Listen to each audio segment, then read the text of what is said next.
Hello everyone, and welcome to Let's Talk About. And today's subject is going to be annual releases in video games. Now, there are quite a few games that have annual releases, the most obvious being games like Call of Duty and sports titles. So I was just going to take some time to give my thoughts on some of the annual franchises that come out each year. So the first one I will talk about here is arguably the biggest and each year and continues to be, and that is Call of Duty. Now, I myself have never been a huge fan of Call of Duty, but I can definitely see why it's still a very popular series. Just the gunplay and the multiplayer features just keep everyone coming back year after year to keep on playing. Now, I myself have never been a huge multiplayer person. Like, I do love multiplayer games like every now and then, but it's not a core focus for me. So of the few Call of Duty games that I have played, it's been the campaign modes, and honestly speaking, the only Call of Duty game I played from start to finish was Call of Duty 3, and I did really enjoy that game, but I like the World War II setting, and I know the Call of Duty has left that far behind at this point. But the series continues to be a real goldmine for Activision and all the developers that are involved. Treyarch, Infinity Ward, Sledgehammer. You really have to commend them for pushing these huge titles out year after year and just going as big as they can in both the campaign and multiplayer modes. So Call of Duty, it's a series that you hear about all the time. Like, it's always one of the big poster childs for the video game industry, both among the community and in general. But as I said, it's not one of my favorites, but I definitely can understand why people enjoy it. Now moving on to another genre, I'll say, because there's too many of these particular games to list off here, and that's sports titles. Now, not to be repeating myself too much, but I'm again not a big fan of sports video games. Just like I'm not really, don't have much investment in sports in real life. It's not my cup of tea. But for people who are huge into sports, I can definitely see why these games continue to be popular. And it is interesting to see how from year to year there seems to be a huge variance in quality in sports games. Like, I've noticed sometimes one year they don't do so well critically or whatever, but then the next year they get like super good all of a sudden. So it's kind of interesting to see the ebb and flow of quality of sports titles.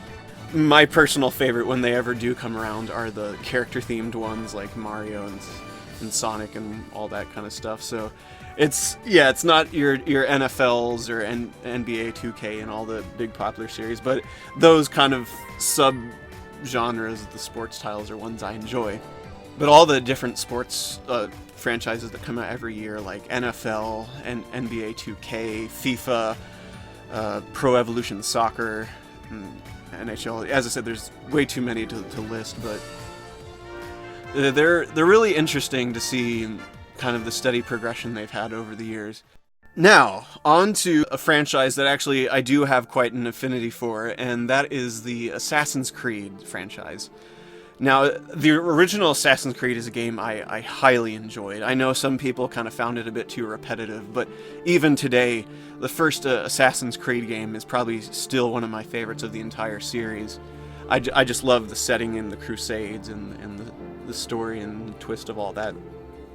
But ever since Assassin's Creed Brotherhood, when the series went annual and they had a new title every year, it's kind of been interesting how they've been trying to keep players invested in this world and the gameplay, because especially after Assassin's Creed 3, the main, without spoiling too much, the main plot line of the story kind of came to an end, and they haven't really continued it, at least not to my knowledge. I haven't played Unity and games like Rogue, some of the more recent titles, so I can't completely confirm that, but like I did play Assassin's Creed 4, which I loved, by the way. That's definitely a favorite of mine, although it's more of a pirate simulator than anything else. But still, it's a great entry into the franchise, and it's a great standalone title, but as I said, it didn't like continue the main plot line of the series all that much. So it'll be interesting to see where all the Ubisoft creatives teams try to take the franchise from here. Because Assassin's Creed, it's a really intriguing franchise. It's one I do love, and it's one that is, I think, when they really hone in on the single-player aspects of it, it can be good fun. Not to say that the multiplayer isn't fun, because I have had some good times in the multiplayer mode in Assassin's Creed, which was a genuine surprise to me. I didn't see how a multiplayer would work in Assassin's Creed, and lo and behold, it was actually quite fun to play. But I sometimes worry that they do take too much of a focus off of that, and I think that's one of the issues people had with Assassin's Creed Unity, is they were just trying to do too much at once, and they pushed out the game before it was really ready for release, and yeah, we all know how that kind of went down. But Assassin's Creed Syndicate, which came out just recently, does look mighty interesting, I must say. I do like the London setting, and I particularly like that we finally have a female protagonist in one of these games, because I think that's something the series has been needing for a good while. Not that there's good female characters in the Assassin's Creed franchise, I've just wanted to have one under the hood and playable. So yeah, I currently do not own Assassin's Creed Syndicate, but I am tempted to check it out because I do like a lot of the things going for it, and it looks like a step in the right direction for this franchise. Hopefully, Ubisoft will be able to keep up this trend in quality, because we've had a couple of missteps. Revelations, while I enjoyed overall, it wasn't as strong as games like Brotherhood and Assassin's Creed 2. And Assassin's Creed 3, I kind of liked, but it wasn't, as I said, it wasn't as strong as some of the other entries into the franchise. And then there's Assassin's Creed 4 Black Flag, as I previously stated, was good fun. So hopefully they'll be able to have not quite as many missteps in this franchise and keep it going, so they can justify the annual release for it. And now we are going to move on to my personal favorite annual franchise, and that is the Atelier series. Now, for those of you who don't know, because this isn't a huge popular series by any means, the Atelier games are RPGs where your main focus is you're an alchemist who crafts items to help other people and help yourself in battling monsters and doing quests for people. It's a series that's been going on for quite a few years now, and I didn't discover it until Atelier Rorona, which I stumbled across, and I was like, where has this game been all my life, kind of thing, because it looked like just the kind of RPG that we had been missing the last couple of years when I picked it up. And it's great fun. I love the crafting system, all the different characters' quests, the multiple endings, the different story arcs. The battle systems in every game have been slightly tweaked, and it's been getting... It's a lot of fun to play. It's out of all the annual franchises, this is a game I buy each and every year just because I enjoy them so much. The combat has evolved in every entry enough that they keep it interesting, but they still have like the same core mechanics, so it's fun to keep coming back to. And overall, I will say the last couple of years, especially with the Dusk trilogy, which just concluded this year, the games have been getting progressively... I don't want to say easier, but they're not quite as complicated to get into. Like Rorona, when I played it, had quite a bit of a learning curve. Like if you never played a game like this before, you really had to kind of figure out some of the things on your own, and like all the best recipes and how to best craft items for your party members and stuff like that.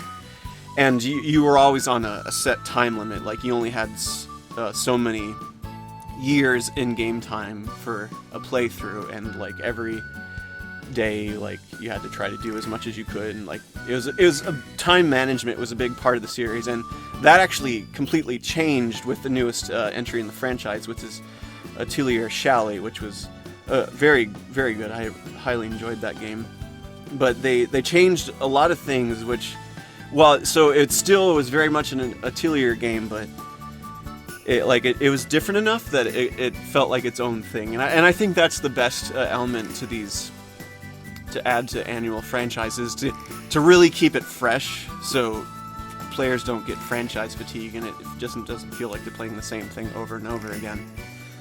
So yes, if you're looking for a quirky RPG series that's not too serious but still good fun, I definitely recommend checking the Atelier games out. They're all PlayStation exclusives, I believe, with the exception of a DS spin-off, but I don't own that game. So those were some of my thoughts on annual game franchises.